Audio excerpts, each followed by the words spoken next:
Tell me about those. He told her she wasn't allowed to have a drink.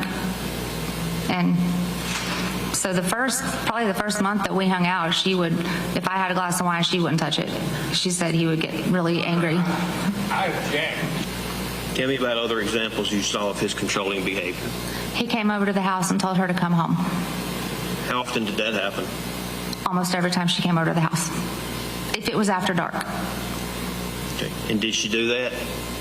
No. One time. Okay. One time she did, because I observed him, he yelled at her. And I believe his words were, I hate you. And he got really angry. And there was another person there that looked at him and said, y'all need to take your arguments back to the house. And she did leave with him. Okay.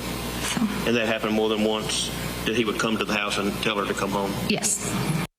Was there a time that you and Karen were out eating and Mr. Swift just showed up?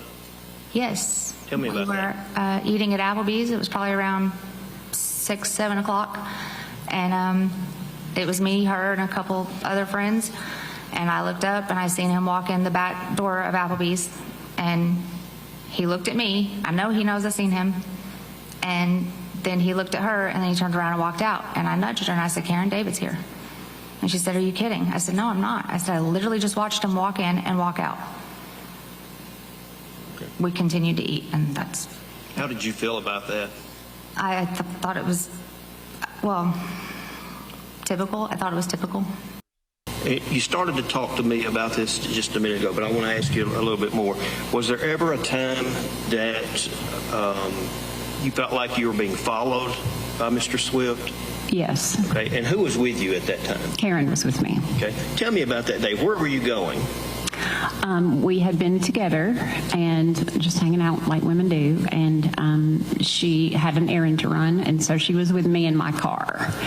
And when she came back to the car after getting out and running her errand, she said to me, there's David.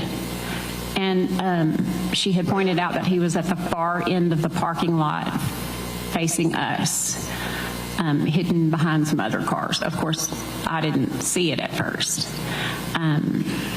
But she told me to flash my lights, and so when I did, he pulled the car around beside us to her side. Okay. And what did he do once he approached the vehicle? He asked what she was doing and what we were doing. How did that make you feel? Very afraid.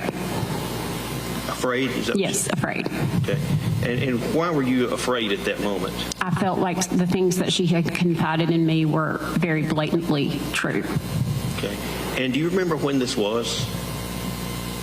I do not recall exactly. It was in 2011. Definitely. Well, still with me this hour is trial attorney Katherine Luzardo. Some peculiar comments there. I don't know if I heard that correctly, but Katherine, let's look over that. I want to go back to what the pathologist said, and kind of made my ears perk up a little. He said if it would be undetermined simply looking at the head for blunt force trauma to determine which one of these injuries it would happen to the victim. A car crash, a fall from height, or an assault. If you've got that kind of list for how a person died, does that create any reasonable doubt for the defense? It could, definitely, because we don't know how she exactly died. The medical examiner said that there's blunt force trauma to her head. Now, with his testimony alone, that might create reasonable doubt. But I anticipate as this trial go along that we'll hear more specifically, for example, testimony how the victim filed for divorce a few weeks before her death.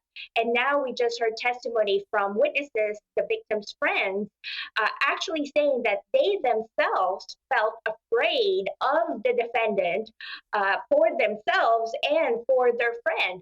So that's very telling as to setting the stage as to his anger issues, that he would be yelling at the victim in front of other people, and that he's very controlling. So what could possibly happen after she files a divorce?